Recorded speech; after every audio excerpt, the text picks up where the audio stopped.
भजन ऐकू आता.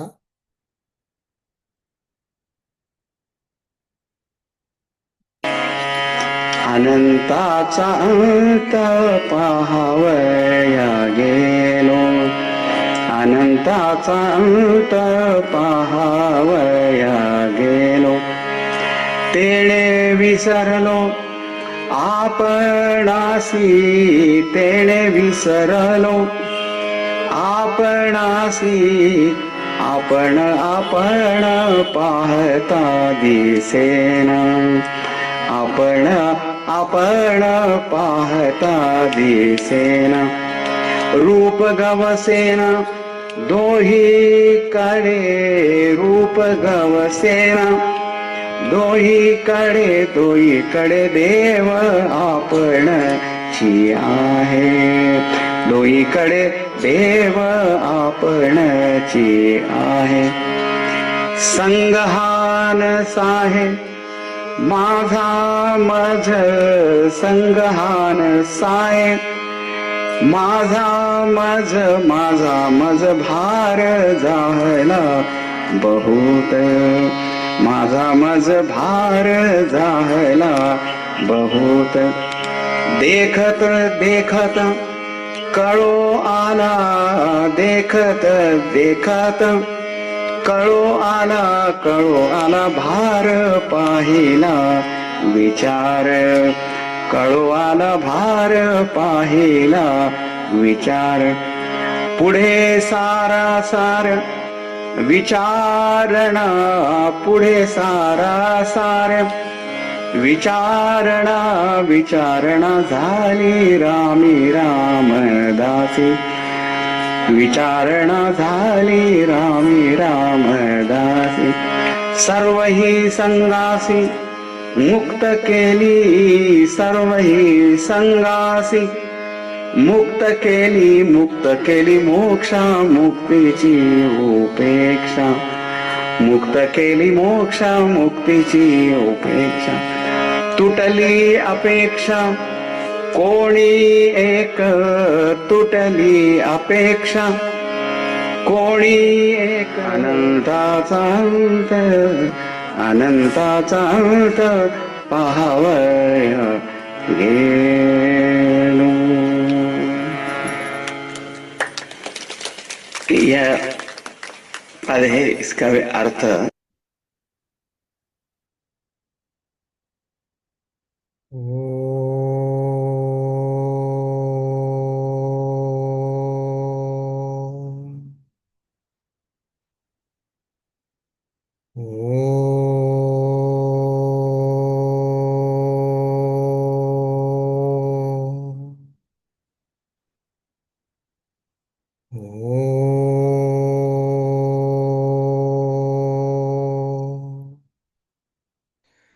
ओम श्री गणेशाय नमः.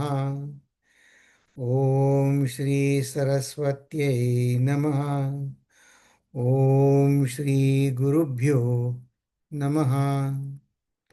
शुकासारिखे पूर्ण वैराग्य जाचे, वशिष्ठा परिज्ञान योगेश्वरासे. कवी वाल्मिका सारिखा मान्य ऐसा, नमस्कार माझा सद्गुरु रामदासा.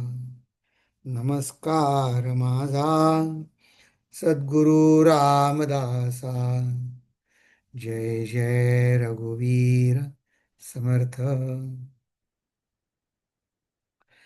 नमस्कार तुम्हा सगळ्यांना. आपण हा शाश्वत ब्रह्म निरूपणामध्ये हे जग, जीवन आणि माया याचं निरीक्षण आणि निष्कर्ष हे बघत आहोत. आणि त्याच्यामध्ये आपण हे शेवटचा ज्या ओव्या आहेत वेदांत दर्शन, त्या त्या गेल्या वेळी पाहण्याचा प्रयत्न केला. त्या आता आज आपण पुन्हा सावकाशीनं त्यातले काही मुद्दे पाहू आणि काही प्रश्नसुद्धा पाहू. की की पहिली गोष्ट त्यांनी काय सांगितली, की या सगळ्या गोष्टी ज्या आपण बाहेर बघतो त्याला अंत आहे, त्याची शेवटी पृथ्वी होते. असेच ह्याची खांजणी भांजणी म्हणजे उत्पत्ती आणि विनाश ह्याचे मूळ हे असंच समजावं, की दृश्यातली प्रत्येक वस्तूला सुरुवात आहे आणि अंत आहे. हम्म. या संदर्भात आपण मृत्यू निरूपणामध्ये थोडंसं मॅपिंग सारखं केलं की या इथे आहेत गेले विद्येचे सागर असे सगळे बघितले. जर गेल्या वेळी निष्कर्ष कसा बघितला, असो ऐसे सकळेही गेले परंतु एकची राहिले, जे स्वरूपाकार झाले आत्मज्ञानी.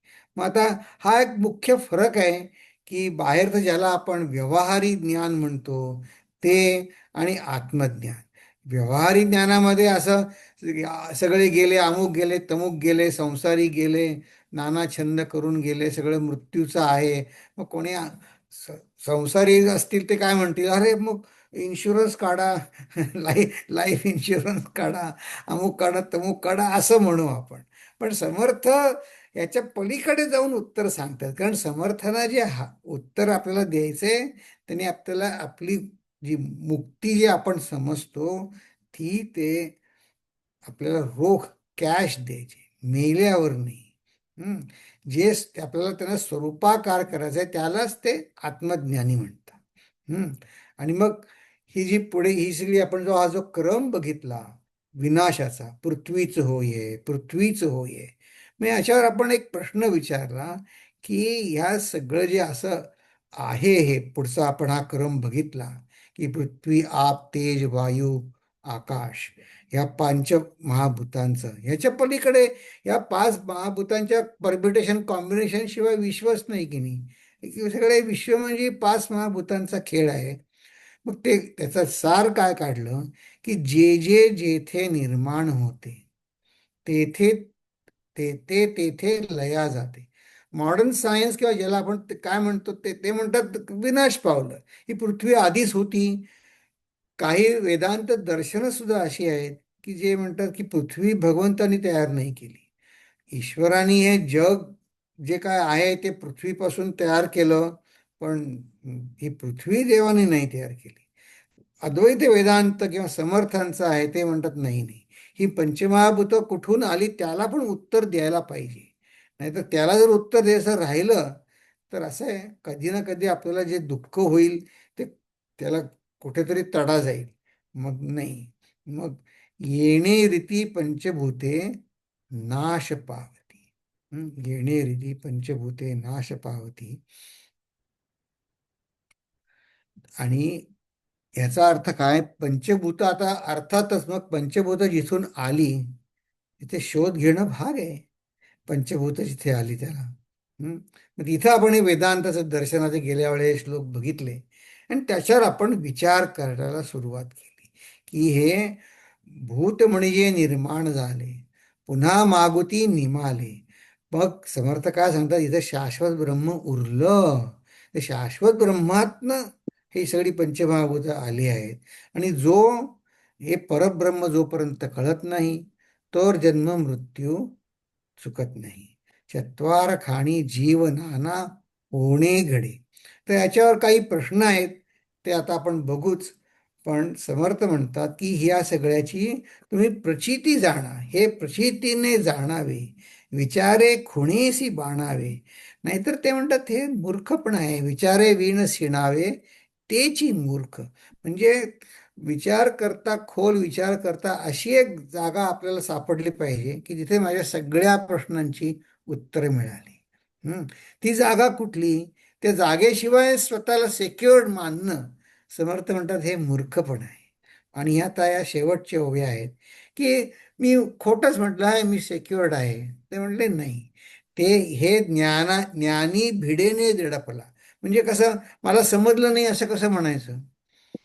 किंवा हे लोक आपल्या भरीस भर घालतात, काही काही मुद्दामून काही म्हणतात हा स्वामीजी असं आहे तसं आहे, किंवा तुम्ही एवढं वाचलेलं आहे. तर निश्चळ परब्रह्म कैसे त्याला उगाच करीतो गलबला मायेमध्ये. हे कसं माहिती आहे का, याची खरं उदाहरण हे संत संगतीतच समजतं. बरेच त्याला आता 9-10 वर्ष झाली. कुठेतरी त्यावेळेस विभूतीमध्ये कॅम्प चालू होतं, त्या कॅम्पमधली गोष्ट आहे ही, पुण्याला. तर दक्षिण भारतामध्ये कुठेतरी देवालयाच्या खाली पुष्कळ संपत्ती सापडली होती. आणि ती संपत्ती कोणाची? याबद्दल वाद सुरू होता की मग ते सरकारनी त्याची अकाउंटिंग करायचं का नाही. बरीच कोट्यावधी रुपयाचं सोनं सापडलं होतं त्यांच्या ह्याच्यामध्ये. तर त्या सत्संगामध्ये एक जण गुरुजींना काय म्हणले, गुरुजी तुम्ही इथे हे म्हणे विभूती आहे ना आश्रम, ह्याच्या खाली पण तुम्ही खणा. हे ज्ञानी भिडेने दडपला निश्चळ परब्रह्म कैसे, त्याला त्याचं उदाहरण मला पटलं ते सांगतोय हा. भिडेने उगाच करतो गर्भला मायेमध्ये. आता कसं आहे, भगवंताच्या कृपेने त्यांना परब्रह्म ते त्याच्यात आहेतच, त्यामुळे त्यांना काय कुठलाही प्रश्न असं सजेशन ते तसं त्यांना कुठे कसं बघायचं ते व्यवस्थित कळतं.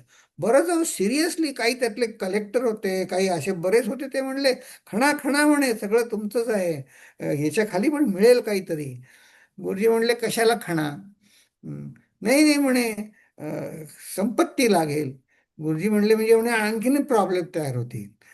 संपत्ती मिळाली तरी म्हणे आणखीन प्रॉब्लेम म्हणजे काय. तर म्हणे असं आहे, तुम्ही मला सांगितलं खणा आणि मग तुम्ही तर जाल, मग ते खणाल तर मला लागेल ना. आणि म्हणे ते खणायसाठी सुद्धा पैसे जमा करायला लागतात. ते खणायचं सुद्धा सोपं नाही आहे. ते खणायसाठी पैसे जमा करायला लागतात. आणि समजा जर संपत्ती मिळाली, ती म्हणे सरकार घेऊन जाईल. नाही मिळाली तर लोक म्हणतील कशाला खणलं. ते असं आहे. म्हणे पैसा प्रॉब्लेम नाही आहे, पैसा आम्हाला पैसा प्रॉब्लेम नाही आहे, म्हणे आपली साधनं आपल्या आड येते. ते भिडेने झडपला म्हणजे कसं, मग ते खरोखरच ते कसं एखादा संत महंत ते म्हणला असता हो, मग खरंच ते खरोखरच अरेंजमेंट करायला लागले असते की आधी हा भाग खणू तो भाग खणू, समस्येमध्ये पुन्हा ते संसारी बनले की नाही. नाही नाही म्हणले ते. त्याने फार छान सांगितलं. म्हणजे पैशाचं नाही आहे हे. हे मला अगदी पटलं बघा. उगाच करीतो गलबला मायेमध्ये. मग आता समर्थ कुठल्या दिशेने आपल्याला विचार करायला सांगतायत की हे मायेचं पूर्ण निरसन करायचं. आणि माया स्थिती कशी असेल, ती विचक्षणे विवरली पाहिजे स्वये. आपण स्वतः ती विचार करून केली पाहिजे. काय आहे, हा जो आत्मप्रत्ययाचं जे ज्ञान आहे ना, ते दुसऱ्यांनी देऊन नाही मिळत. आपलं आपल्याला समजायला लागतं. आता दुसऱ्या एका क्लासमध्ये मी ते सुडोको गणिताचं उदाहरण दिलं. हे सुडोको गणित आपण कसं कसं सोडवतो, गणितच असतं की नाही, नंबरच असतात 1 ते 10. पण ते मग असं म्हटलं, हा सगळं विश्व म्हणजे देव आहे. मग ते हा माहिती आहे मला, 1 ते 10 नंबर मला माहिती आहेत. मग गणित सुटलं का त्यांनी? नाही. ते सुडोको गणित सुटलं का? नाही सुटलं. हं? मग समजा कोणी आपल्याला सोडवून दिलं ते गणित, मग त्यांनी मला पुढची सुद्धा गणितं सुटतील का? नाही. मग मी स्वतः ते कोडं सोडवण्याचा प्रयत्न केला पाहिजे. हं? आणि एका सत्संगामध्ये गुरुजी विचारत होते की म्हणे कोडं कसं तयार करतात. हा हा. याच्यावर जर विचार केला ना, फार सुरेख आहे. आपल्याला सुद्धा 1 ते 10 नंबर माहिती आहेत की नाही हो. आपल्याला माहिती आहेत, मग आपल्याला करता येईल सुडोको तयार. तर म्हणजे सुडोको तयार करायच्या आधी जो तयार करतो कोड, त्याला त्याचं उत्तर माहिती पाहिजे असतं. त्याला माहिती पाहिजे उत्तर त्या कोड्याचं, मग ते कोड तयार करता येतं. तसं म्हणे भगवंतांनी कोड घातले जीवनाचं, आपल्याला जर वाटत असेल त्याचं उत्तर देवाकडे आहे, आणि ते आपण स्वतः सोडवण्याचा प्रयत्न केला पाहिजे. निशेष मायेचे निरशन होता आत्मनिवेदन, वाच्यांश नाही विज्ञान कैसे जाणावे. हे निशेष मायेचे निरसन व्हायण्यासाठी, म्हणजे माया पूर्ण जाण्यासाठी, म्हणजे कोणी समजा सांगितलं जसं मगाशी म्हटलं, हो तुमच्या आश्रमाखाली खणा तिथे सोनं आहे. नाही नाही नको, मला त्या सोन्याच्या नादी लागायचं नाही. माझ्यावर मायेचा पगडा नाही. ह्यालाच ते पूर्ण आत्मसमर्पण म्हणतात. आणि वाच्यांश नाही म्हणजे त्या शब्दाचा, या वेदांतातल्या शब्दांचा जर अर्थच कळला नाही, तर ते मला वागणुकीमध्ये विज्ञानात आणता येईल का? नाही. तर लोकांचे बोली जो लागला, तो अनुमानेच बुडाला. या कारणे प्रत्ययाला पाहिलेच पहावे. प्रत्ययाला पाहिलेच पहावे. प्रत्ययाला इथे हा समास संपतो. मग आता प्रत्ययाला पाहिलेच पाहावे म्हणजे नेमकं करायचं काय आपण? बघा इथे किती ठिकाणी म्हणले की विचक्षणे विवरली पाहिजे स्वये. स्वतः केलं पाहिजे, स्वतः केलं पाहिजे. लोकांचे बोली जो लागला तो अनुमानेच बुडाला. त्या कारणे प्रत्ययाला पाहिलेच पाहिजे. मग आता आपण असं गेल्या वेळी आपल्यालाच विचारलं होतं आपण, प्रत्यय बघितल्याने काय साधेल, काय लाभेल? तर आपण म्हणलो होतं की माझे सगळे संशय विराम पावतील. मग सगळे संशय विराम पावण्याचं महत्त्व काय आहे? त्यांनी मला प्रचिती मिळेल ना. कारण असं आहे बघा, आता व्यवहारिक जगामध्ये सुद्धा अनुभवाचं किती महत्त्व आहे. आपण कुठल्या पोझिशनला जॉबसाठी अप्लाय केलं, हां, मी पुष्कळ अमुक शिकलोय, तमुक शिकलोय असं सांगितलं. पण ते काय म्हणते, तुम्हाला अनुभव आहे का काही? जॉब एक्सपिरियन्स आहे का? मग जॉब एक्सपिरियन्स नसेल तर मग ते कामाला ते आपल्याला ते आपलं उमेदवारी मूल्यवान ठरत नाही. म्हणून माहितीपेक्षा अनुभवाला मूल्य जास्त आहे. ज्ञानाला इतकं महत्त्व नाही. शब्दज्ञान आणि हे आपले सगळे संशय हे शब्दज्ञान असल्यामुळे आहे. कारण शब्दज्ञान नसलं असलं, अनुभव नसला, त्याची प्रचिती पाहण्याकडे माझा जोर नसला, की काय होतं, की दासबोधातली जी प्रचिती पाहायला सांगतायत ना समर्थ, ती आपल्याला कल्पना वाटते. की म्हणजे असं की या आता पंचमहाभूतांचा नाश आपण जे काय म्हटला, तो खरा आहे का खोटा? किंवा ही जी आपण काय म्हणलं की रियालिटी किंवा सत्य, या सत्यातनं जाणीवेतनं सगळं आलं, ब्रह्मातनं, ही कल्पना वाटते. पण संसार जो आहे, संसारातलं सुखदुःख लाभ हानी, ती खरी वाटते. हां, त्यामुळे असं वाटतं की काय विचार करायचा, मला साधना मी करत आहे ती मला मिळतीये का, माझा प्रगती होतीये का, ह्याच्याकडे माझं हे. पण एक कसं आहे माहिती आहे का, एक संत खूप छान सांगत होते की संसारातला अनुभव मला देहाच्या भूमिकेवर खरा वाटत असेल, त्यातच मला लाभ तो खरा वाटत असेल, पण असं आहे, संसारातला लाभ हा खरा लाभ नसतो. हं. तो लाभ लाभ सुद्धा हानिकारकच असतो. त्याचं उदाहरण एक माझ्या असं आलं की असं बघा, हे अलिगेटर, ते महानता त्या अलिगेटरच्या पॉन्डचं उदाहरण देत असत की म्हणले, हे अलिगेटर एक तलावापाशी, आता अलिगेटर असतात मगरी, सुसरी मगरी, मग तिथे लावलं होतं की इथे पोहायचं नाही. आणि तिथे जी पाटी होती, ती जी पाटी होती, सर्व्हायवर्स विल बी प्रोसिक्युटेड. म्हणजे तुम्ही जर पोहायला गेलात तिथे तर ते मगरी खातील तुम्हाला. समजा मगर आली तर तुम्ही त्यातनं सुटाल समजा, पण त्यातनं जर सुटलात जर सुटलात तर तुम्ही परत आला की तुम्ही बरे झाल्यानंतर आम्ही तुम्हाला प्रोसिक्यूट करू. तर हे संसारातला लाभ सगळा असा आहे हो, की लाभ म्हणतो आपण लाभ. आता असं आहे, बरेच प्रश्न आलेत, पण आता काही कुठल्याही तऱ्हेनं बघितलं, एक सायकायट्रिस्ट या सगळ्या प्रश्नांच्या संदर्भात एक सायकायट्रिस्टचं आठवण माझ्या आली. ते सायकायट्रिस्टनी काय सांगितलंय, आता जगात वावरणारे लोक, आता आपल्याला प्रॉब्लेम आला की तुम आपण संतांच्या वाङ्मयात त्याचा खुलासा बघायला जातो, मदत मागायला जातो. बाकी व्यवहारामध्ये लोक आणखी कुठे जातात? ते का त्या सायकियाट्रिस्टने लिहिलंय की म्हणे मी किती असंख्य केसेस बघितल्या, ज्यांच्या पालक असतात, ज्यांना मुलं होत नाहीत, मग त्यांना म्हणतात मी एवढे $1000 खर्च केले, मग मी काही नाही झालं, मग मी पैसे फुकट घालवले का, अमकं का तमकं का. ज्यांना मुलं आहेत त्यांना दुसरे तऱ्हेचे प्रॉब्लेम आहेत. तर एकाच तर त्या आठवणीमध्ये लिहिलंय की एका बाईंना 2 मुलं, आणि त्या बाई त्या सायकॅट्रिस्ट त्यांना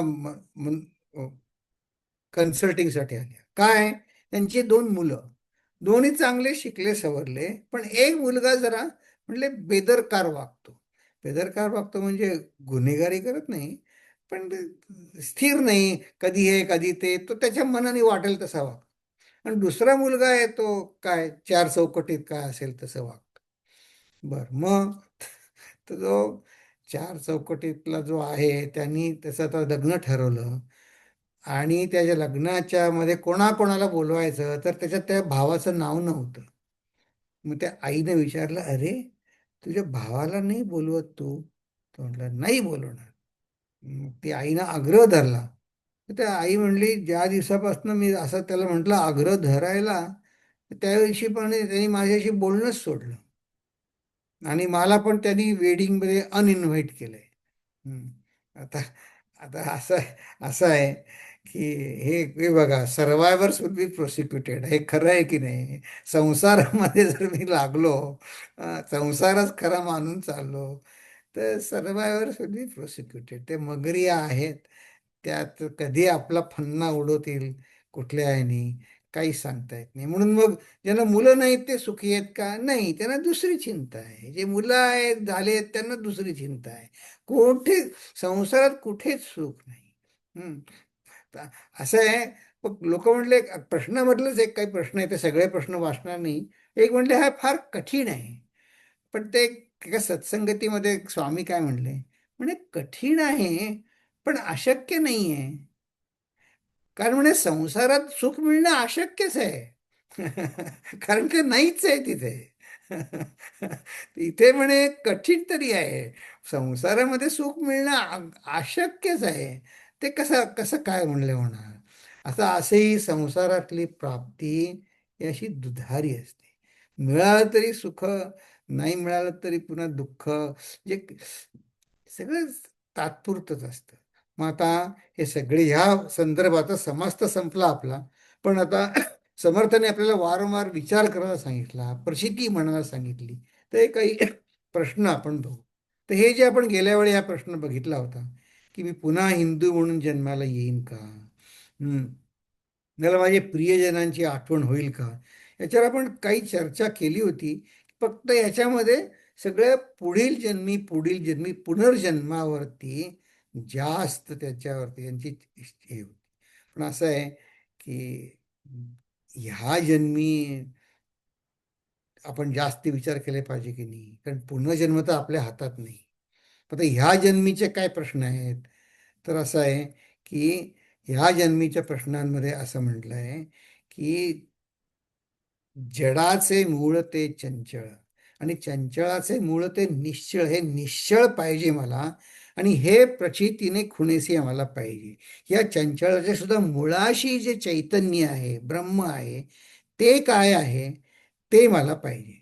मग सोप्या भाषेत प्रश्न काय आहे, प्रकृतीला बाजूला केल्यावर काहीच शिल्लक उरत नाही का? काहीतरी शिल्लक उरत असलं पाहिजे. हं. मग देह असण्यावर सर्वला अवलंबून आहे असं मी समजतो सुरुवातीला. कारण दासबोधातल्या हा विचार जो आहे, भगवंत म्हणा, साक्षात्कार म्हणा किंवा देव, एक कल्पना काल्पनिक वाटतात. तर म्हणे मी असण्यावरती खरं काय आहे, आत्म्याच्या वरती देहावर अवलंबून आहे. म्हणून यासाठी आपण गेल्या वेळी काय केलं होतं की शिष्याने जो प्रश्न विचारला होता या गुणरूप दशकामध्ये, की त्यावेळेस सुद्धा आपण देहांत दर्शन बघितलं होतं की तो ज्ञानी. आता एक सगळी समर्थांची आपल्याला धडपड कशासाठी सांगतायत की मुक्त व्हा, ज्ञानी असा मुक्त असतो.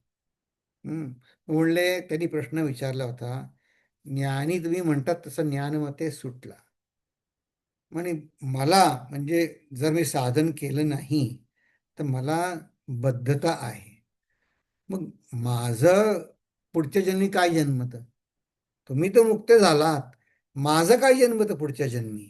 तर त्यावेळेस आपण गेल्या वेळेस थांबलो होतो की वायो सरिसी वासना गेली, ते वायो रूपेची राहिली, पुन्हा जन्म घेऊन आली, हेतू परत्वे.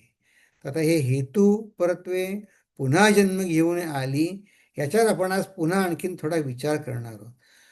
संकल्पना अशी की हा जो समाज समर्थांनी विचार करायला सांगितलाय, तो आपण जे समाज आधी बघितलेत त्यांच्या आधारे आपण विचार करू.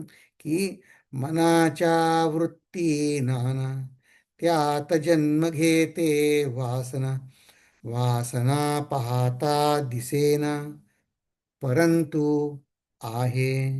आता बघा, आपण सगळे एक संत एक अशी एक मनन करण्यासाठी एक सांगत असत की बघा तुम्ही आता शिबिरामध्ये आलेले सगळे साधकांना म्हणत असत तुम्हाला आता सगळे तुम्ही स्वस्त आहात, जेवण खाण झालंय, दुपारची झोप झाली आहे, बसला आहात. पण आता जर विचारलं की आता तुमचं सगळं आयुष्य सगळं तुम्हाला सुखाचं आहे का, तर कोणी काय सांगेल, कोणी काय सांगेल. मग या सगळ्याचं सार काढलं तर काय, या सगळ्याचं सार काढलं तर असं की माझ्या मनात जी अशांतता आहे आता, ती माझ्या काही वासना पूर्ण झाल्या नाही आहेत किंवा व्हायची काळजी आहे म्हणून आहे. आणि वासना हे अज्ञानाचं लक्षण आहे. म्हणून या सगळ्यावरती आपण विचार करण्यासाठी विवेक करून प्रत्यय पाहायला आपण आहोत. प्रत्यय इतकं ते त्याचं उदाहरण स्ट्रॉंग आहे की प्रत्ययाने एकदा मनुष्याला पटलं ना की मग त्याला पुढे काही याच्यात होत नाही. मग त्याच्या जगज्योती समासातच पुढे या दशकामध्ये म्हटलेलं आहे की हे आता आपण पंचमहाभूतांचा प्रलय तर पाहिला, खांजणी भांजणी, उत्पत्ती आणि विनाश. मग समर्थांना आपण म्हणू की कशाला तुम्ही आम्हाला इतकं सगळं डोक्याला ताप देता, प्रलय तर होणारच आहे ना. पण ते म्हणले नाही, मला तुम्ही कुठला प्रलय करायला पाहिजे. समर्थांना आपण विवेकाने सृष्टीचा प्रलय करायला पाहिजे. कारण सृष्टीचा प्रलय किती हजार आणखीन 2 कोटी वर्षांनी जेव्हा केव्हा व्हायचा असेल तेव्हा होईल. मग तोपर्यंत पण त्याच्या आधी विवेकाने प्रलय करणं माझ्या हातात आहे. तर बघा समर्थ काय सांगतात बघा की प्रकृती असता विवेक कीजे, त्यास विवेक प्रलये भोलिजे, पाचही प्रळय ओझे तुझ निरोपिले. हे प्रकृतीचं स्वतःच्या आतमध्ये आणि बाहेर असे पंचमहाभूतांची उत्पत्ती आणि विनाश, ह्या प्रकृतीचे पिंडामध्ये आणि ब्रह्मांडामध्ये हे चार प्रलय आणि ह्या चार प्रलयांपेक्षा आणखीन वेगळा म्हणजे विवेकाचा प्रलय समर्थ आपल्याला सांगतात की लोकांचे बोली जो लागला. म्हणून या अर्थाने म्हणजे हा प्रत्यय कुठला प्रत्यय, विवेकाचा प्रत्यय. हे पंचमहाभूतांचा प्रलय, उत्पत्ती आणि विनाश हा मनामध्ये होतो, बाहेर होतो.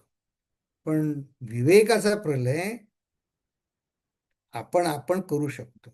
आणि आता हे प्रत्यय पाहिलेच पाहायचे म्हणजे काय करायचं. तर आता बघा एक प्रश्न आहे, तर ह्या या प्रलय येण्याला अडचण काय आहे त्या दृष्टीने आपण प्रश्न घेतले होते की नाही. तर बघा की काही गोष्टी मनात काळजी उत्पन्न करतात. काय उत्पन्न करतात की म्हणले कृपा म्हणजे आत्मविश्वास व मदतीचा पाठिंबा आहे. हम्म. हा विश्वास दृढ होऊ द्या आणि प्रचिती यायला त्यांना हवी आहे. पण आता असं आहे, हे एका सत्संगामध्ये एक संत खूप छान सांगत असत की म्हणजे सध्या आपण जी प्रचिती बघतो ना ती कशात बघतो, तर म्हणजे माझ्या रोजच्या ज्या मूल्य माझी मनाशी ठरलेली आहेत ना त्या मूल्यांमध्येच प्रगती बघतो, प्रचिती बघतो किंवा लाभ हानी जी काय आहे ती त्यातच बघतो. त्याच्या पलीकडे जाऊन बघत नाही. मला असं वाटलं गेल्या वेळी मी तुम्हाला हे कसं ते सांगतो की आपल्याला how do we miss God, किंवा हाऊ डू वी, आपण म्हणतो देवाची प्रचिती नाही आली, मला भेटायला पाहिजे गॉड. तर गॉड जाऊ द्या, पण आता बघा गे गेल्या वर्षी अंदाजे ह्या सुमारास मी टेक्सासमध्ये होतो. मग आता यावेळी इकडे आहे. तर मग तिथे मी काही झाडं वगैरे लावली, तुळशीची खूप रोपं करून ती नेली लोकांनी, घरी घेऊन जायला दिली वगैरे. तर एक 2 आठवड्यापूर्वी एकांचा मेसेज आला की अरविंद तुमच्याकडे आता रोपं आहेत का यावर्षी. मग त्यांना सांगितलं की नाही, आता मी टेक्सासला नाही आहे, मी आता इथे आलो परत. मग त्यांचं उत्तर आलं, हो असं का, वी मिस यू. मग आता मी मनाशी काय खोंगाट बांधली. दे डोंट रिअली मिस मी. त्यांना ती झाडं आणखी कुठे मिळाली असती तर ते त्यांना काय, त्यांना ती झाडं पाहिजे होती, त्यांना त्यांना काय मी नको होतो त्यांना. No Arvind we miss you. तर मिस यू म्हणजे खरं म्हणजे ते तुझी झाडं त्यांना पाहिजे होती ती नाही मिळाली आता. तर त्यांचं काय असेल ते असू दे, पण मला काय आहे, देवापेक्षा देवाने जे आपल्याला दिलंय ना वैभव संसारातलं, त्याचं महत्त्व आज मला जास्त आहे. हं. तर त्यामुळे असं वाटतं प्रचिती आहेच, पण मी ती प्रचिती बघायला तयार आहे का? समजा मला कुठलं प्रमोशन ऑफिसमध्ये कामाचं पाहिजे आहे आणि ते समजा नाही मिळालं. आता समजा गुरुनी तुमच्या सांगितलं की अरे कुठे उगाच तू, तुझ्या हाताखाली आत्ता 10 जण आहेत, ते आता 50 जण होतील, मग त्या सगळ्यांच्या कटकटी तुला सोडवायला लागतील. बरं की पगार तुला आता आहे तो पुरेसा आहे, पण हे पटलं पाहिजे ना. असं वाटलं पाहिजे की मला देवाची इच्छा अशी आहे की मी इथेच राहावं ज्या पोझिशनमध्ये, हे पटायला पाहिजे. मग ते हळूहळूच पटणार. हं. मग आता त्यासाठी काय केलं पाहिजे? साधना केली पाहिजे. मग त्या दृष्टीने ही पुढची पण शंका आहे. काय आहे? काही गोष्टी मनात असून जमत नाही, की सकाळी उठून उपासना करणे नाही जमत. आता असं आहे, प्रत्येकाचं प्रकृतिमान वेगळं वेगळं असतं. हं. तुम्हाला जर सकाळी उठणं, सम आर मॉर्निंग पीपल म्हणतात, सम आर इव्हिनिंग पीपल. मग तुम्ही रात्री करा, झोपताना झोपायची वेळी उपासना करा. काही जण असेही ऐकले की त्यांना झोपल्यानंतर 1-2 तासांनी फ्रेश वाटतं, मग तेव्हा अर्धा तास जप करा आणि मग झोपा. हं. आपण काहीतरी युक्ती केली पाहिजे ती, आणि ती आता ज्याची त्याने शोधली पाहिजे. हं. ती युक्ती करूनच उपासना केली पाहिजे. की त्यांनी पुढे म्हटलंय की व्यवहारातले माझे व्यक्तिमत्व साप नसून दोरी आहे, ह्याची प्रचिती येऊ द्या. तर असं असं आहे, हे फार छान ध्येय आहे, पण हे हळूहळू होणार आहे बरं का. हे हळूहळू होणार आहे.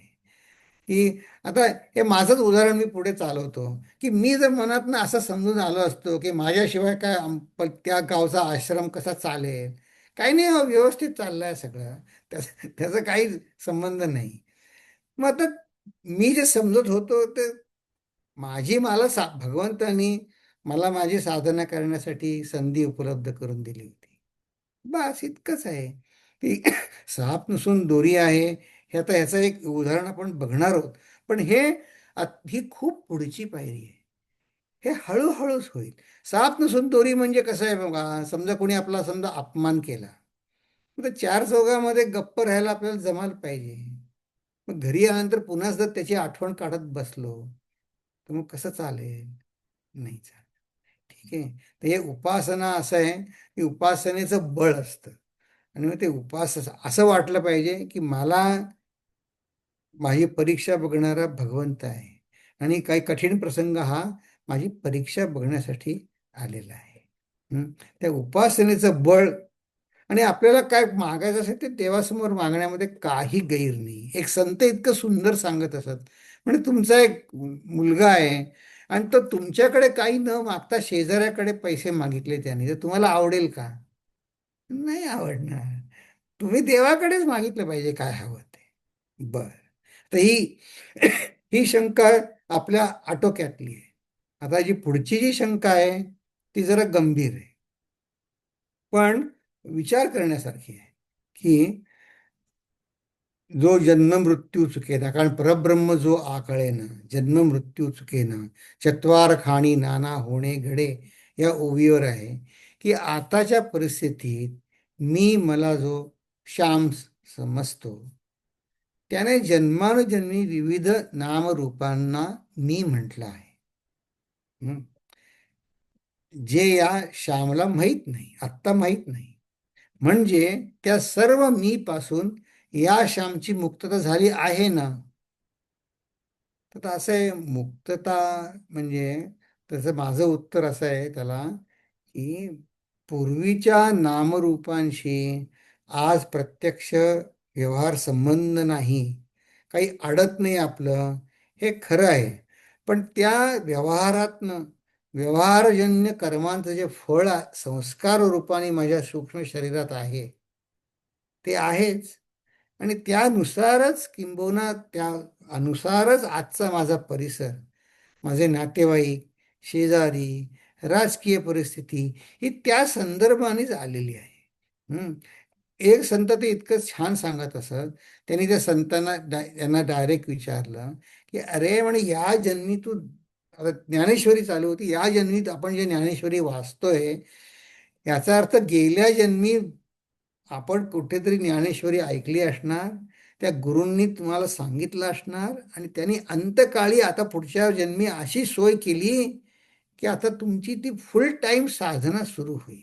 आता तुम्ही सांगा, आता इथे जगामध्ये आपण किती अ, व्याप आणि उलथापालथ बघतो. आपण काय आपल्याकडे कर्तृत्व घेऊ शकतो की माझा जन्म या कुठे गाझामध्ये किंवा आणि कुठल्या देशांमध्ये पीडित अ, निर्वासित छावणीत नाही झाला माझा जन्म, ह्याच्याकडे मी काही क्रेडिट घेऊ शकतो का? अनेक देशांमध्ये, आता ते सुदानमध्ये बघितलं ना, शाळेतल्या सगळ्या मुलींनाच पळवून नेलं. आता आपण अशा शाळेत जायला लागलो असतं काय पंचायत झाली असती की नाही? मग आपल्याकडे काही कर्तृत्व आहे का? नाही. भगवंतानी आपली ती काळजी घेतलेली आहे की आपण आता हे कोविडमुळे हे झूम माध्यमातून आपला दासबोध वर्ग गेले 4 वर्ष सुरू आहे. हं, ही भगवंताची कृपाच आहे. हं, तर हे सगळे परमेश्वराने मला गतजन्माचे कर्माचे फळ म्हणून मला दिलं आहे. म्हणून मला ते मान्य, मी भगवंताची कृतज्ञता आणखीन केली पाहिजे. आता बघा, आपण या दुसऱ्या दशकामध्ये भक्ती निरूपण समजावून सांगताना समर्थ काय म्हणले? नाना सुकृताचे फळ, तो हा नरदेह केवळ, त्याही मध्ये भाग्य सफळ, तरीच सन्मार्ग लागे. या भगवंताच्या कृपा आहे. आता कोणी आधीच्या प्रश्नामध्ये म्हणतात की प्रचिती काय, प्रचिती काय. आता आपण दासबोधामध्ये एवढे वर्ष ऐकत आपण, नाहीतर बघा मी विचार केला असता, मी काय केलं असतं, मी काहीतरी या वेळेत जर दासबोधाचा अभ्यास नसता केला, मी काहीतरी टवाळक्या करत हिंडत बसलो असतो, काहीतरी टाइमपास करत उगाच. तर दासबोधामुळे लक्ष दासबोधाच्या अभ्यासावर होतंय की नाही? तर ही भगवंताने आपल्यावर कृपाच केलेली आहे. आपली साधना चालू आहे. ते पूर्वजन्माचं हे जे प्रश्न आहेत, मी आपला असा विचार केला की माझ्याच मनचं काही सांगण्यापेक्षा मी तुम्हाला आता अखंडानंद महाराज आणि त्यांचे गुरु उडिया बाबा यांच्याच परिसंवादात नेतो तुम्हाला. हे उडिया बाबा अत्यंत वेदांती होते. त्यांना 3 आश्रमांनी त्यांचं मठपती व्हायला सांगितलं, ते तिथनं पळून निघून गेले, म्हणजे नको नको. अत्यंत फक्कड स्वामी होते. आणि अखंडानंद वयाच्या 17व्या वर्षी त्या आधीच अखंडानंदांकडे उडिया बाबांकडे पोहोचले. त्यावेळेस त्यांना संस्कृत ग्रामर पाठ होतं. भागवतावरती त्यांनी आधीच प्रवचनं केली होती. त्यांनी पहिलं प्रवचन भागवतावरती वयाच्या 7व्या वर्षी केलं. ते फार अत्यंत त्यांनी अभ्यास केला होता अखंडानंदांनी. तर ते त्यांना काय म्हणले, त्यांच्याकडे जाताना त्यांनी लिहिलं आठवणीमध्ये की त्यांनी विचारपूर्वक उडिया बाबांना हे पुनर्जन्माविषयी सांगितलं आणि उत्सुकता होती की उडिया बाबा आता मला काय म्हणतील. आता बघा 18 वर्षाचा मुलगाने काय सांगितलं. अखंडानंदानी उडिया बाबांचा संवाद. तर अखंडानंदांनी उडिया बाबांना चर्चेसाठी प्रस्ताव आणला. म्हणे पुनर्जन्म कोणाचा होतो? म्हणले माझ्या मनात असं होतं की जर महाराज म्हणले काय की सप्तदश तत्वात्मक लिंग शरीराचा जन्म होतो. सप्तदश म्हणजे 17. काय 17? 5 पंचमहाभूत, पंचप्राण, नंतर 5 ज्ञानेंद्रिय आणि मन बुद्धी. हा, हे 5 त्रिक 15 आणि 2 17 यांचा जन्म होतो. किंवा ते असं म्हणतील की पुनर्जन्म तू मानत नाहीस. पुनर्जन्म न मानला तर जीव आणि ईश्वर यांना प्रत्येकाला 2-2 दोष येतात. प्रत्येकाला काय दोष येतो? जीवाला काय दोष येतात? अकृत अभ्यागम, म्हणजे अभ्यागत म्हणजे येणं. अभ्यागम म्हणजे माझ्या वाट्याला आलं काय, मी काही न करताना मला शिक्षा आली. असं हा जीवाचा नामुष्की आहे की नाही? किंवा कृतिविपाश, मी जे कर्म केलं त्या कर्माचा कृतिविपाश होत नाही. म्हणजे कसं, त्याचं तुम्हाला फळ भोगलंच पाहिजे.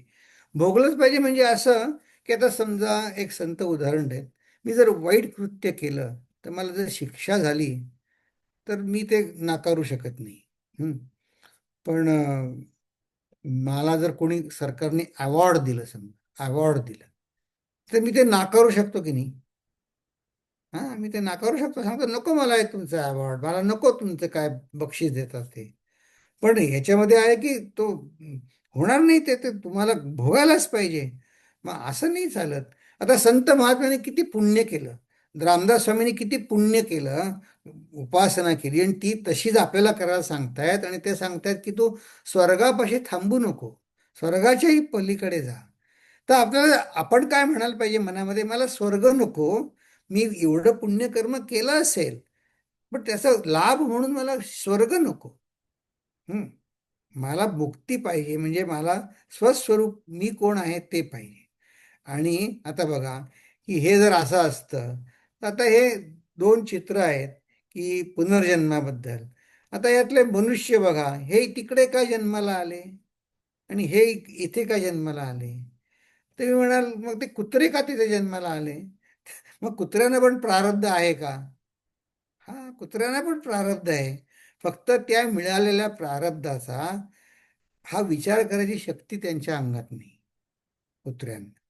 हं. मनुष्याला मात्र ती पाठीमागे डोकावून बघायची शक्ती आहे. हं. म्हणून म्हणले की हा जीवाने विचार केला पाहिजे. आणि ईश्वराकडे पण दोन दोष येतील.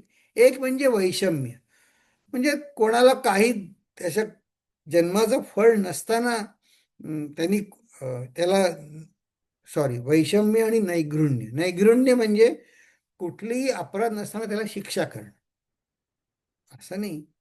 आणि मग वैषम्य म्हणजे कोणी पुष्कळ छान कर्म केलं तर त्याला भगवंत काही देऊ शकणार नाही उत्तम हे. त्यामुळे हे जे दोन दोष आहेत ते लागतील, म्हणून पुनर्जन्म आहे. आणि महाराज म्हणले, अखंडानंद महाराज म्हणतात, मी तर आत्मा आहे, या लिंग शरीराचे काय व्हायचे असेल ते हो. माझी माझी त्याला काय परवा आहे मला? त्याच्यावर उडिया बाबांचं उत्तर आहे का? तर ह्याच्यावर उडिया बाबा काय म्हणले,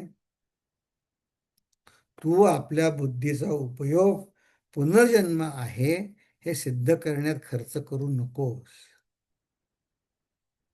मला पुनर्जन्म नाही असा निश्चय करणे, ह्यात परमोच्च पुरुषार्थ आहे.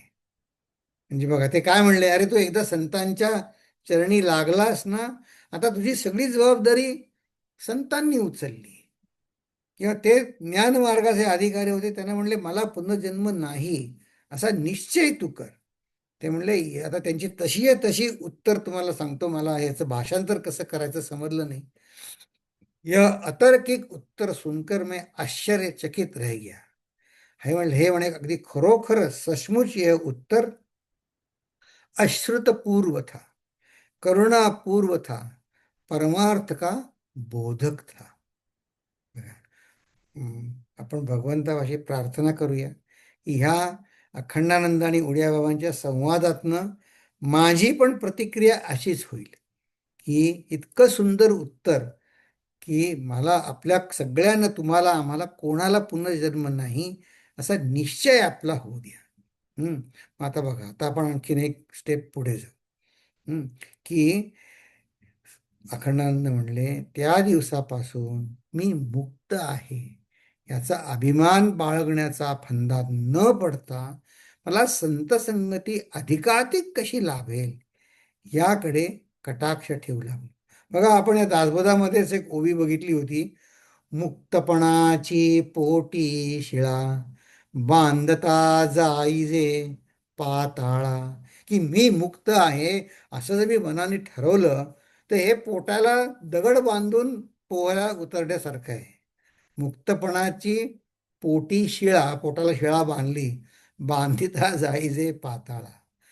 मुक्तबद्ध हा घोटाळा, की मी मुक्त आहे का बद्ध आहे हा घोटाळा, स्वरूपी न संटे, अशी ती उभी होती. या स्वरूपामध्ये एकदा स्थान लाभल्यावर आपल्याला, आपण मनाने स्थिर झाल्यानंतर मी मुक्त आहे का बद्ध आहे हा प्रश्नच पडणार नाही. आपण गाढ झोप एकदा आपल्याला लागली की आपल्याला प्रश्न पडतो का की मला झोप लागली आहे का मी जागा आहे? ज्याला असा प्रश्न आहे तो झोपलाच नाहीये. ज्या असा त्याला प्रश्न पडलाय तो झोपलाय का? नाही. तर हे मुक्तबद्ध हा घोटाळा स्वरूपी न संते. मग हा प्रश्नचे आता आपण पुढे जाऊ की हा वाढवायची कशी, की श्रद्धेशिवाय भक्तीमध्ये दृढता येत नाही. ही श्रद्धा शब्द ना सत धातूपासून येतो. आणि या सत धातू म्हणजे भगवंत समर्थ आपल्याला अशा सत्स्वरूपाशी ओळख करून देत आहेत की त्याला कुठलीही उपाधी नाही. दुसऱ्या एका संतांनी सांगितलंय की सत अवतार म्हणजे सुद्धा उपाधीच आहे की नाही. आता ते ज्या शरीरात अवतारले कृष्णाला, राम प्रभू रामचंद्रांना, ती बंधनं होती की नाही त्या अवतारामध्ये. ती बंधनं होती, ती पाळायला लागली त्यांना. तर ही बंधनांशिवाय एक जे सत्य आहे ते आधी मनाने मी ॲक्सेप्ट केलं पाहिजे, की मग माझी श्रद्धा बसेल आणि त्या श्रद्धेने भक्तीमध्ये दृढता येईल. मग भक्ती आहे, मग ती रुजवण्यासाठी आता म्हणलं ना सकाळी उठायला कठीण जातं, तर म्हणले वैराग्य जर नसेल तर वेदांत ज्ञान अंगी लागत नाही, म्हणजे ते माझ्या पचनी पडत नाही. तर वैराग्याची परमावधी म्हणजे काय, तर परमेश्वराच्या ऐश्वर्याबद्दल सुद्धा उपेक्षा वाटणं ही वैराग्याची परमावधी आहे. की मी स्वर्गात जाईन, मला अपार संपत्ती मिळेल किंवा जे काय असेल ते ते म्हणले भगवंताला द्यायची असेल तर देऊ दे, पण म्हणून मी भक्ती करत नाही. मला स्वस्वरूपाचं दर्शन पाहिजे. मग या ध्येयाप्रत जाण्यासाठी आपल्याला मार्ग कुठला, तर आपल्याला मार्ग असा आहे की पुनर्जन्म म्हणजे काय हे मला हे काय हे समजले की मला तो नाही हे कळेल. हे अखंडानंदांच्या ह्याच्यापेक्षा मला म्हणजे साधकाला, तर साधकाला नाही. कारण माझ्यामध्ये दोन आहेत, मी आणि साधक असे दोन आहेत. कारण हे आता ते हे ज्या प्रश्नाचे उत्तर आपण बघतोय त्याच प्रश्नातलं आहे हे, की हे साधकाला कळेल पुनर्जन्म. त्यासाठी आपण आता थोडा वेळ हे आर्थर आणि लुसिया ऑस्बॉर्न यांच्या पुस्तकात जाऊ. ते बघा, हे टीचिंग ऑफ रमण महर्षी हे त्यांनी लिहिलं आहे.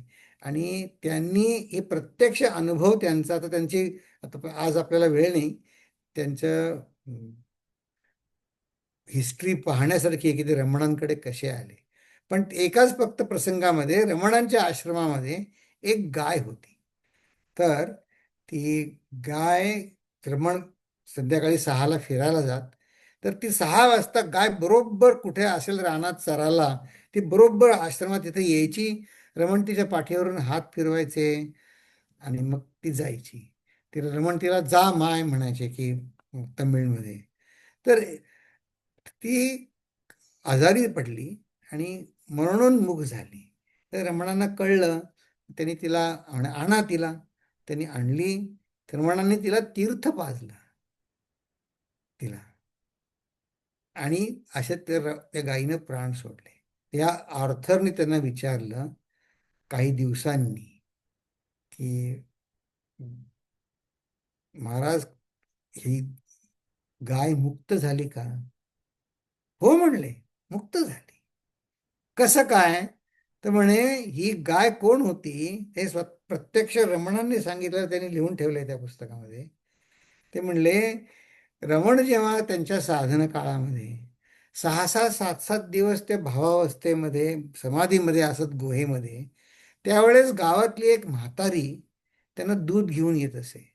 ती म्हणे माझं अंग पुसायची, कारण त्या आंघोळ नाही 6-7 दिवस गुहेमध्ये होते. माझं अंग पुसायची आणि मला दूध द्यायची प्यायला. तिची म्हणे माझी सेवा करायची इच्छा अपुरी राहिली आणि म्हणून ती गाय म्हणून जन्माला आली. तर दुसऱ्या एका सत्संगामध्ये म्हणले गाय का, मग म्हणे मनुष्य का नाही झाली, मनुष्य जन्म तर थोर. नाही म्हणले, ते संतांनी सांगितलं की गायीला आगामी कर्म नाही, म्हणजे गायीच्या मनामध्ये कॅल्क्युलेशन्स नाहीत काही, की मी हे करीन ते करीन, तिच्या हातनं पाप घडत नाही.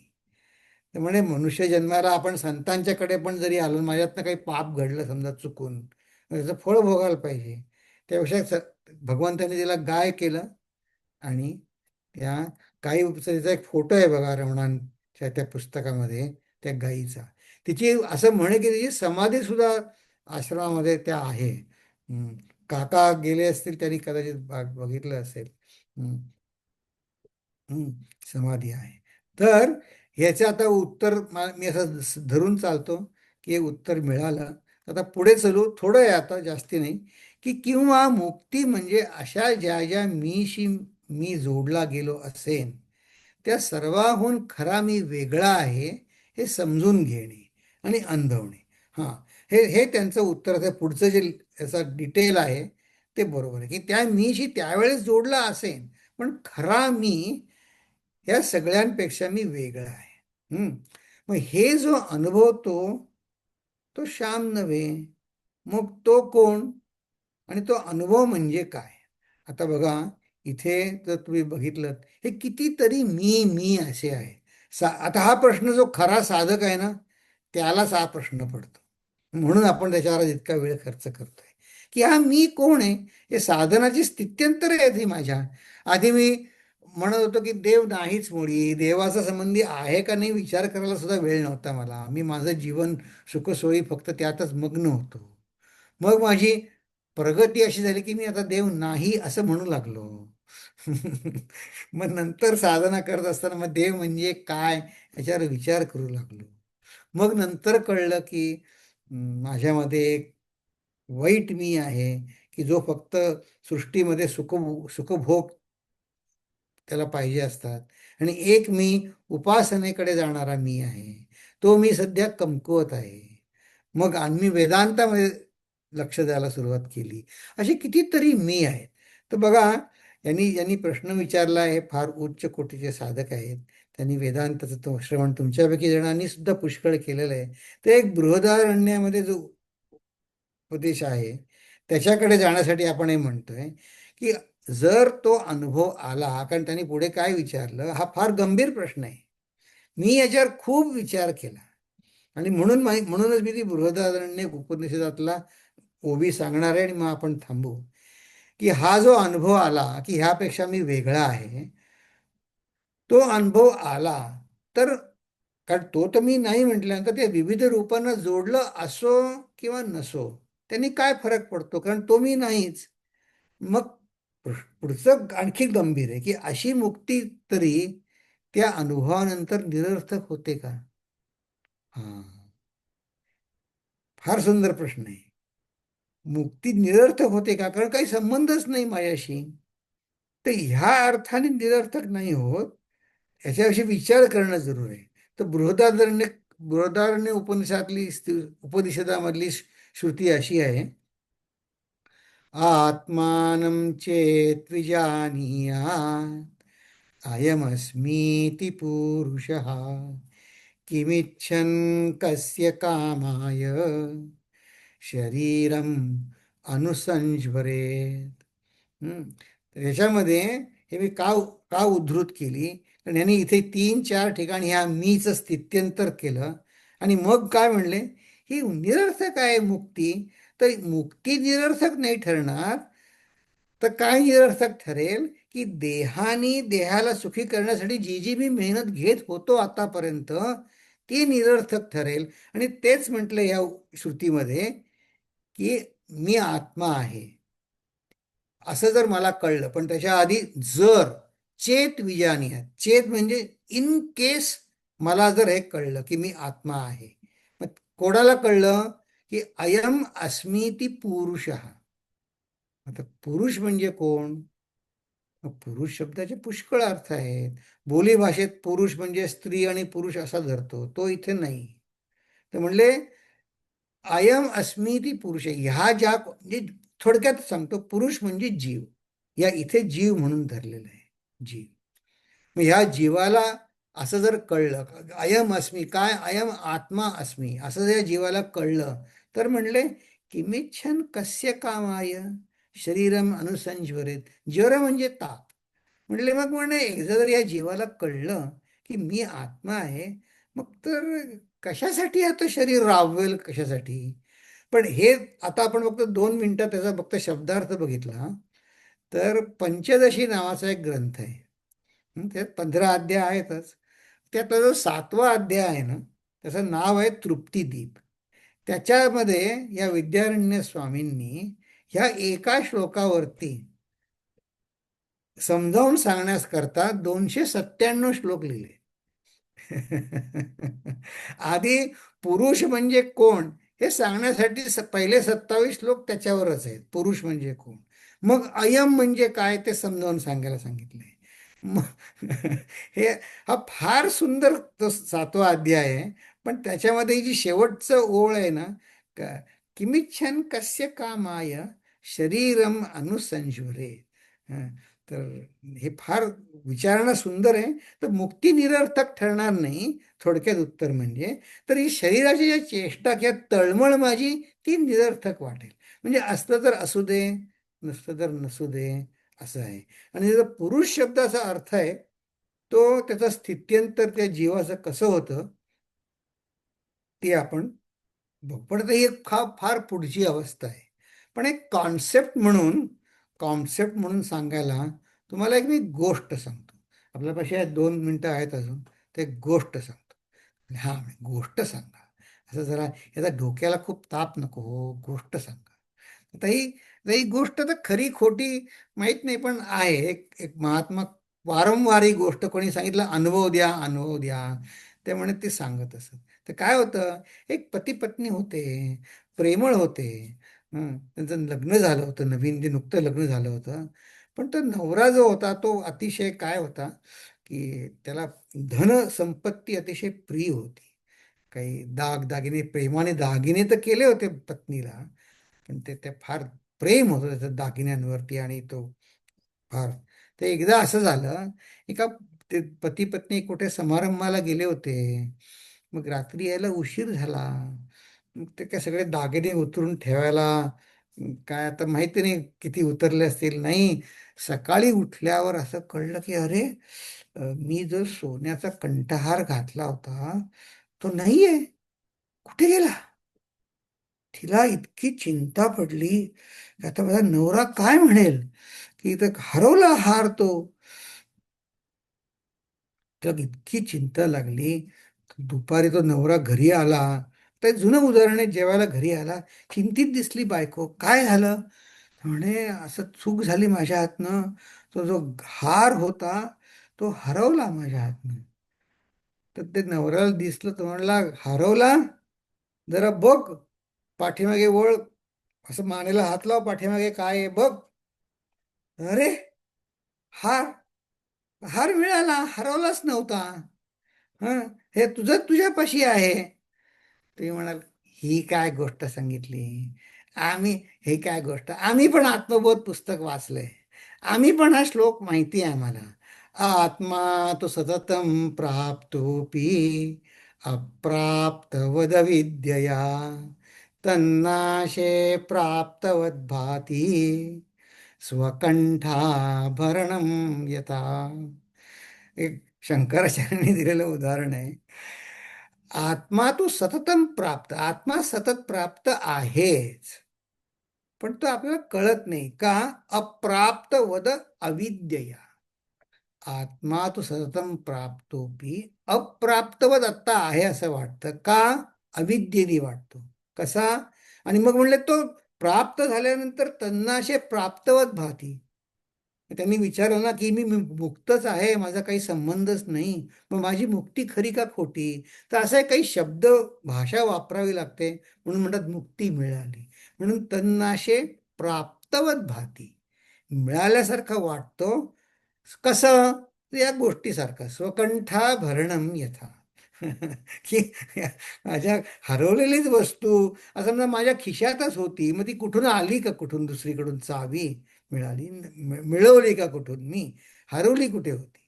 पण ते, हे बुद्धीला पटणं, हेच माझं अज्ञान आहे. आणि हे अज्ञान नाहीसं करणं ही प्रक्रिया आहे. तर ती प्रक्रिया आपण हळूहळू चालू ठेवूया. कारण ह्या ही प्रक्रिया चालू ठेवण्यामध्ये हीच साधन आहे. हं? तर याच्यावर मी एवढा वेळ का खर्च केला, विचार करण्यावरती. आता ज्यांनी प्रश्न नाही पाठवले की ज्यांच्या प्रश्नाला उत्तर आज आपण डिस्कस नाही केली की ज्यांनी प्रश्नच नसते लिहून ठेवले, तर मग तुमचं तुम्ही बघा बुवा. पण आपण जर प्रश्न लिहिले असतील, मग ते आपल्याला मनन करून, ते कारण ते माझे प्रश्न होतात आणि माझ्या प्रश्नांना उत्तर मिळतं आणि ती प्रचिती प्रचिती त्याचे आपल्याला खरोखरच प्रचिती येते संत संगतीमध्ये. कारण काय, याच्यावर इतका वेळ अशासाठी खर्च केला, कारण ह्याचा पुढचा समास सुद्धा ना, आता मी शब्द वापरतो माफ करा, असंच डोक्याला थोडा ताप आहे. पण त्याच्यानंतर मात्र खूप सुंदर सुंदर समास आहेत. लोकचातुर्याचे, व्यवहारात कसं वागायचं त्याचे सुंदर उदाहरणं समर्थच देणार आहेत. पण तुम्ही आता आणखीन एक समास थोडं सहन करा माझं बोलणं, मग पुढचे समास खूप छान आहेत. तर आता आपण इथे थांबू आणि मी प्रार्थना म्हणतो. ओम पूर्णमद पूर्णमिदं पूर्णात् पूर्णमुदच्यते पूर्णस्य पूर्णमादाय पूर्णमेवावशिष्यते. ओम शांती शांती शांती. हरि ओम. श्री गुरुभ्यो नमः. हरि ओम.